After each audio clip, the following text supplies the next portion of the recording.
Today we're going to be completing a full celestial position fix. I'm going to show you how to turn a sextant reading into an accurate position that you can use on a chart. Before you watch this video, I highly recommend you watch the other videos in this series, calculating an azimuth of a star, calculating an amplitude of a star, finding the time of sunrise, the celestial sphere, and all of the sextant tutorials. From now on, I'll assume you already know the techniques we covered in those videos. So, let's start by thinking about how a celestial position fix actually works. The whole idea of it is that you take a rough estimate of your position, and then you calculate exactly where you expect to see a selection of celestial bodies. You can use stars, the sun, the moon, or planets for this, but today we're just going to use stars to keep things simple. After calculating the altitudes you expect for your stars, you can then measure the actual altitudes using a sextant. Chances are your estimated position was not actually your correct position. This means the altitudes of the stars you measure will be different to the altitudes you calculated. You take those differences and you can use them to correct your estimated position. If you measure enough stars, you can sufficiently correct your estimated position to give you an accurate position fix. And really, that's all there is to it. Today I'm going to show you one technique, how to do it by manually calculating the altitude of different stars around a single estimated position. Another good way is to kind of fiddle a different estimated position for each star, so that the numbers become round, and this lets you read altitudes and azimuths directly out of rapid sight reduction tables. Anyway, on to today's technique. To start, we need our initial data. The date's going to be 15th of November 2018, and we want to get a set of morning sights. So we'll be looking at sunrise and civil twilight. We know that the previous day, civil twilight was around 6:30 in the morning, so we expect similar today. We planned ahead and found our 6:30 estimated position from the chart. 29 degrees, 42.2 minutes north, 037 degrees, 02.5 minutes west. To get that, we just applied our course and speed to last night's evening sights. Our course was 000 degrees true, and our speed was 12 knots. We need to start by getting an accurate time to take our sights, so we need to manually calculate the time of the morning civil twilight on the 15th of November 2018 in our position. We'll use the Nautical Almanac that's available from thenauticalalmanac.com, so pop over there and get a copy if you want to follow along. From the 15th of November page, we find that 30 degrees north, civil twilight is at 6 o'clock UTC in Greenwich, and at 20 degrees north, civil twilight is at 5:46 UTC in Greenwich. At our latitude of 29 degrees 42.2 minutes north, we can interpolate to find that civil twilight is at 6 o'clock UTC on the Greenwich meridian. To turn that into civil twilight at our longitude, we need to work out longitude in time by dividing our longitude of 37, 02.5 minutes, by 15, and that gives us a 2 hour, 28 minute time difference. Of course, things in the west happen later, so we need to add that to the 6 o'clock civil twilight time to get civil twilight at our position at 8:28 UTC. If we wanted that in ship's time, we would just modify it using our time zone, which would give us 6:28 local time. I don't want it in local time until the very end though, as we're working in the almanac and leaving it in UTC is just easier. If that was too quick, check back to the video on calculating sunrise times to see it all in a bit more detail. The next step is to plan the sights that we want to take. You can use the Starfinder, but we haven't looked at that yet, so instead we're just going to say we know the constellations and we pick the stars by looking at the sky an hour before sunrise. We'll choose Betelgeuse, Sirius, Capella, Arcturus, Dubhe and Regulus. All we want is a good spread of the brightest stars right across the sky. We plan 6 as chances are there'll be cloud covering some of them, so hopefully we can shoot at least 3 to get our fix. To plan, I want the azimuths and altitudes of each of the stars at 8:30 UTC in our estimated position. For today, I've already done the sums and I found the altitudes and azimuths of each of our 6 stars. We'll have to do it accurately after the sights anyway, so I won't go through the method in this step. We can then plot our stars onto a sheet of paper that we take with us onto deck when we take our sights. This helps locate the stars when dimmer ones begin to disappear as the sun is rising. I've just plotted their azimuths and written in their altitudes, although you could adjust the line lengths to reflect altitudes if you wanted.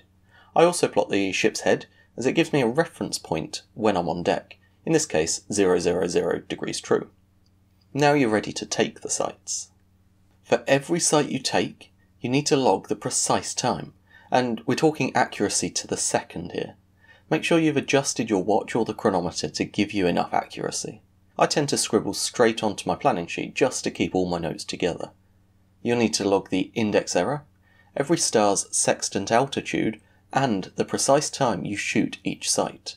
Make sure to check out the sextant tutorial series to see how to minimize errors, measure index error, and take accurate sights. In our example today, we managed to shoot Dubhe, Arcturus, and Regulus, but the others were obscured by cloud. That's fine though, I'm happy to work with just the 3 today. Now we're on to the calculations.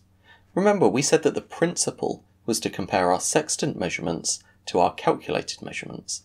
This tells us we need to turn our sextant measurements into properly accurate measurements, and we'll need to calculate each star for the precise time that we shoot it. Let's start with the easy bit. We'll correct our sextant altitudes to be true altitudes. I'm going to construct a table as we've got a number of corrections to make. Firstly, we know that we need to apply the index error. Ours was 0.3 minutes off the arc, so we need to add 0.3 minutes to each measurement. Next, we need to correct for our height of eye. Let's keep it simple and say we were standing really low, just above the surface of the water. I can add on my height and I find the sextant was about 2 meters above the water. In an Admiralty almanac, these corrections are all in the same book, but in the almanac that we're using, they're in a separate document, but that's still available from the nauticalalmanac.com as well. Height of eye correction is dip, so we're just looking for the 2 meter row, and we get a correction of minus 2.5 minutes.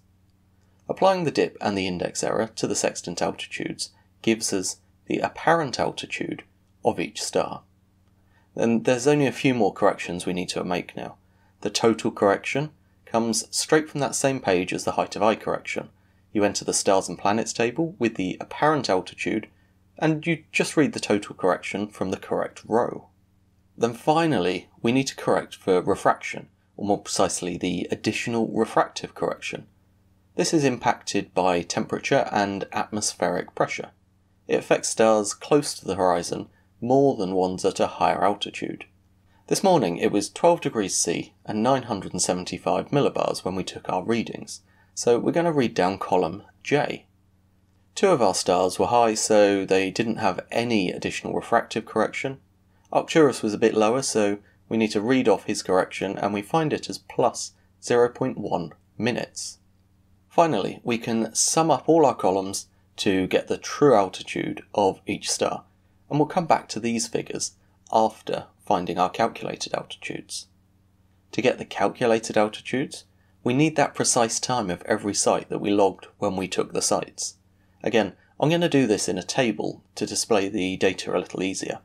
This is the exact same method we used in the video on calculating the altitude of a star, so check that out if we go too quick today.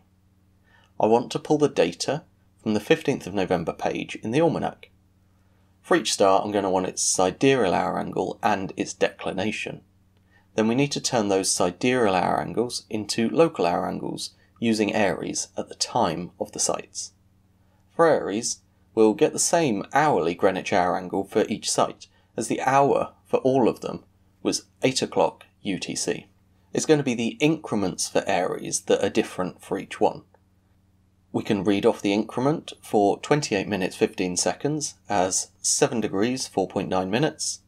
Then we can do the same for the 30 minute 30 second increment and the 32 minute 15 second increment. Next, we just add the hourly Greenwich hour angle of Aries to the increment to get the actual Greenwich hour angle of Aries at the precise time of each sight. To turn that into a local hour angle, we need to apply our longitude, subtracting it because we're in the west. Finally, to get the local hour angle of the stars, we apply the sidereal hour angle of each star to the local hour angle of Aries at the precise time each star was shot. It's starting to look a bit complex now, but it's quite simple provided you just follow through the steps logically.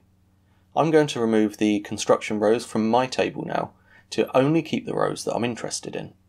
Remember from the other video, to turn these into altitudes, we just need to plug the numbers through the formula.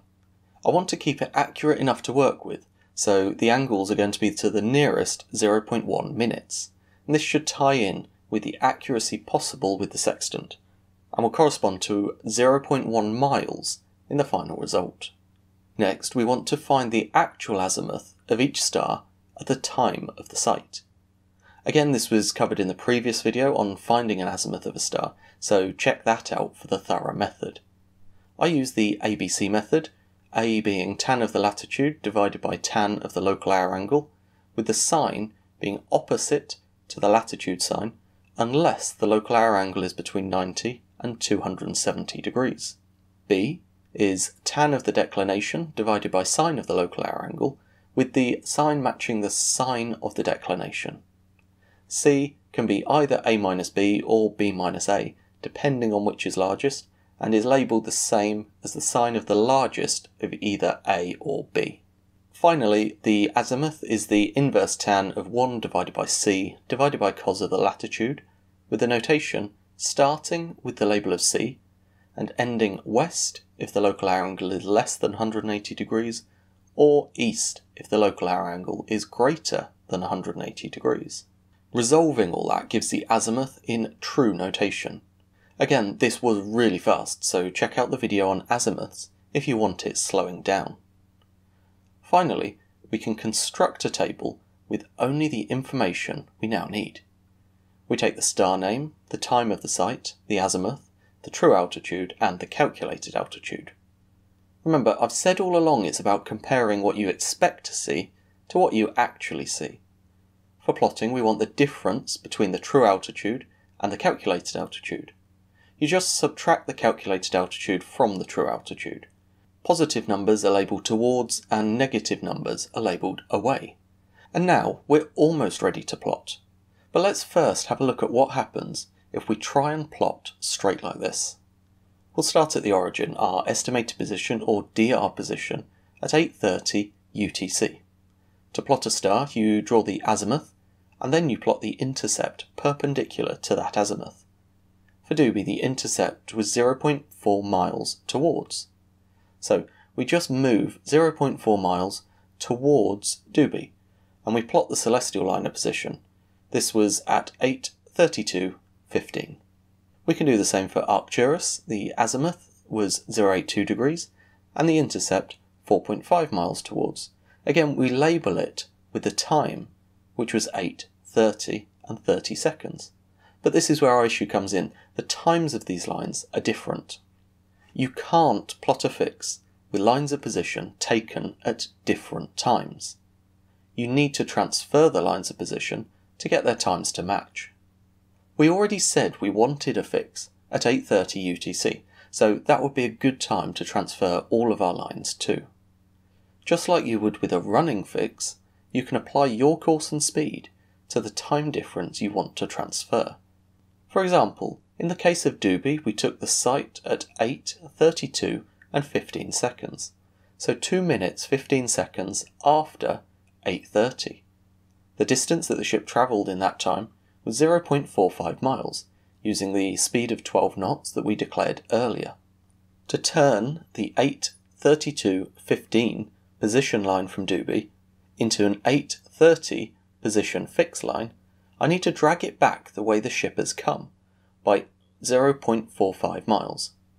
In our case, we were travelling 000 degrees, or due north, so I need to transfer this position fix line 0.45 miles south to turn it into an 8:30 transferred position fix line. If we do this with all of our celestial lines of position, we can get them all at the same time and actually produce a fix. I'm going to return to our table and add in the time difference between the fixed line and each actual sight time. I'm also going to add the distance that the ship travelled in that time, and that's just using speed equals distance over time. Now we can return to our diagram and plot each one in turn. Arcturus was shot at 8:30 and 30 seconds, so we need to drag him back 0.1 miles to turn him into an 8:30 position fix. The azimuth was 082 and the intercept was 4.5 miles towards, so that puts our transferred line of position just here. We already now have an indication of where the lines are crossing, but we need to continue to get enough accuracy for a reliable fix. The third star was Regulus, taken at 8:28, 15 seconds, so that was before our 8:30 position fix. We need to move his origin ahead by 0.35 miles to turn him into an 8:30 fix. From his origin, we plot his azimuth of 156 degrees, and then we add his intercept of 3.9 miles towards. Now you can see all the lines crossing, and they're making a triangle, which we call a cocked hat. The size of this cocked hat indicates the accuracy of the fix. R1 today is relatively small, so we expect a high degree of accuracy. If it was larger, you may need to resolve that cocked hat for more accuracy. Had we plotted this directly onto a chart, you could simply add a circle to indicate that it's a fix. Then you add the time, 0830 UTC or 6:30 ship's time. I generally prefer to do all of this on a separate sheet, so we then need to do some sailing calculations to get the latitude and longitude of our position. All you need to do is measure the bearing and the range to the fix from the DR position, so 110 degrees and 5.1 miles in our case. We can then construct the sailing triangle to find the position fix. Our DR was at 29 degrees, 42.2 minutes north, 037 degrees, 02.5 minutes west. The angle that we're interested in here is 20 degrees, which is just 110 minus 90. Then trigonometry gives us the lengths of the sides, 5.1 cos 20 in the easterly direction, and 5.1 sine 20 in the southerly direction. And resolving those gives 4.8 and 1.7 miles. Latitude corresponds directly, so we can just subtract 1.7 minutes of latitude from our DR position to get the latitude of the fix. 29 degrees 42.2 minus 1.7 minutes equals 29 degrees 40.5 minutes north. Longitudes are a little harder as they change with latitude. For this, we want the average latitude, so we add the latitude of the DR, 29 degrees 42.2 minutes, to the latitude of the fix, 29 degrees 40.5 minutes, then we divide by 2 to get the average or mean latitude. The mean lat in this case is 29 degrees 41.4 minutes. To turn our easterly distance into a change in longitude, we divide it by cos of the mean lat. So 4.8 miles of distance divided by cos 29 41.5 minutes equals 5.5 minutes of longitude. We are moving in an easterly direction, so we need to subtract 5.5 minutes from 37 degrees 02.5 minutes to get a final longitude of 036 degrees 57.0 minutes west. Our final fix is then 29 degrees 40.5 minutes north, 036 degrees 57.0 minutes west, which can be plotted straight onto the chart or put directly into the logbook. If you followed all the way through this video, you've now completed a full celestial position fix. Really shows the beauty of mathematics in the real world. You can use stars to find your position anywhere at sea. Do let me know in the comment section below if you've found this video useful, if there are any parts that could do with expansion in another video, or if you would just like to see further position fixes in different situations or using different methods. Otherwise, hopefully you've enjoyed the topic. Until next time, thank you for watching and goodbye.